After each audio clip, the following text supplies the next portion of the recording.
So let me just note that Superintendent Drew Evans of the BCA, another exemplary professional in our state, he is the BCA is the state's investigative agency, and it is their job to investigate crime. They have a specialized unit to investigate the use of force cases. They arrived on site after the shooting and were refused access. They then secured a judicial warrant, a warrant signed by a judge, which has never been needed before, and were still refused access. This is uncharted territory. Now, friends, this comes at the tail end of other offenses, like a shooting in North Minneapolis and another homicide in South Minneapolis, Renee Nicole Good, where they also were denied access to the scene, and investigators are, to this moment, still being denied access to the investigative file. This is not a rash decision for us to go to court and to seek a temporary restraining order from a judge to preserve evidence and prevent the destruction of evidence. I don't care if you're conservative, liberal, or whatever, but you should at least be in favor of conserving evidence in a homicide.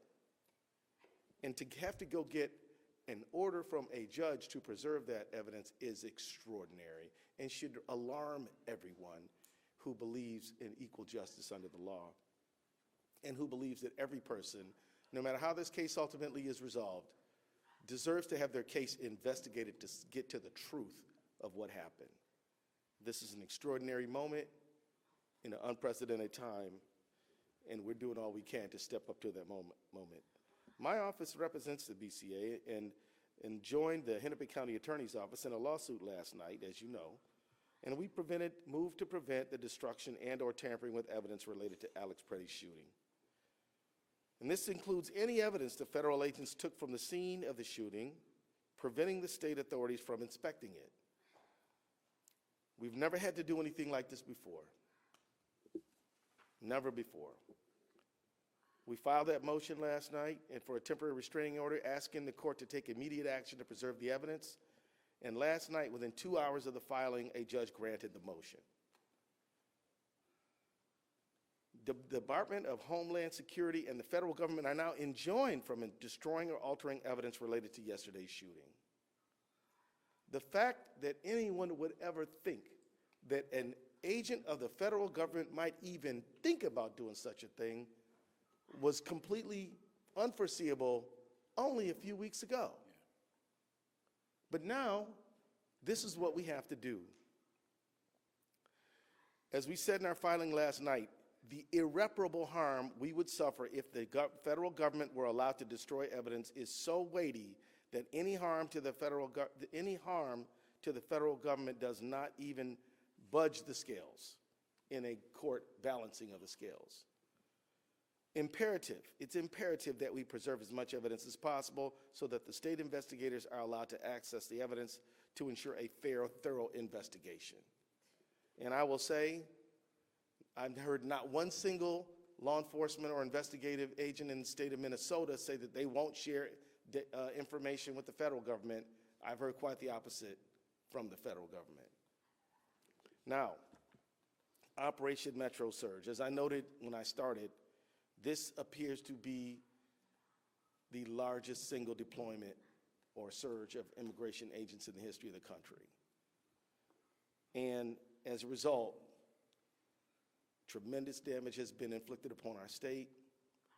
We've had 2 killings within 2 weeks and an additional non-lethal shooting.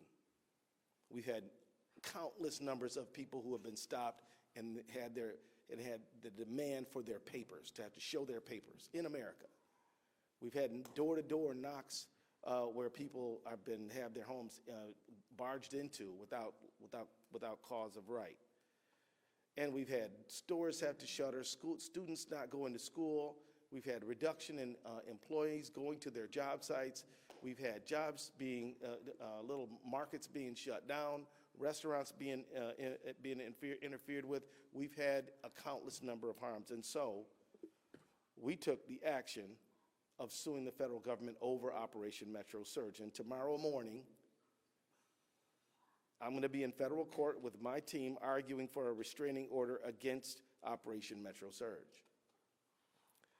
I filed this case almost 2 weeks ago, and this will be our first hearing. The lawsuit we filed is one that is caused by the unprecedented nature of this surge. It is a novel abuse of the Constitution that we're looking at right now. No one can remember a time when we've seen something like this, when a state can marshal facts to show that our targeting is not based on excessive amounts of undocumented immigrants or anything like that, but we're targeted because of politics, which violates our First Amendment rights. The 10th Amendment, which we are entitled as a state to equal sovereignty, and we have been denied that. The federal government is literally commandeering and coercing the state of Minnesota to bend to its will, which is the prerogative of the people of the state of Minnesota. Let me remind everybody, let me take everybody back to 8th grade civics. The states predate the United States and came into the Union preserving their rights as states to be the states that the citizens of those states want them to be within a constitutional framework. It is at the fundamental, it is in the DNA of American history that the federal government cannot trample over the prerogatives of the state. And that is exactly what is happening here, and that is exactly why we're going to court. This surge has drained local law enforcement time and resources. Jacob Fry, if he were here, could tell you that they've spent north of $2 million on overtime responding to ICE. They've damaged our economy, hurt our education system, and terrorized community members. And it must stop, and tomorrow is a big step in that direction. Now, as I noted a moment ago, people will ask, well, why Minnesota? I'll say this. Minnesota is dealing with targeted oppression from the federal government because of who we are and who we value.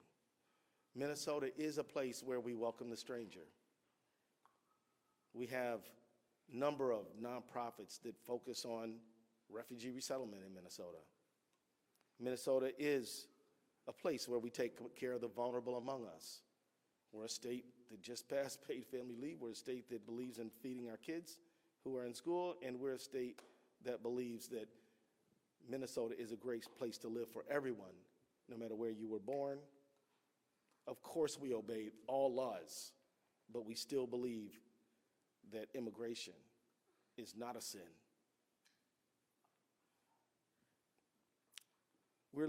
They're coming after our state, in my view, because of what we stand for, because we voted 3 times in favor of somebody not Donald Trump, which he has publicly said he resents deeply and believes is not even true.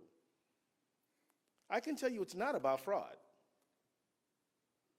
because if he sent people who understand forensic accounting, we'd be having a different conversation, but he's sending armed, masked men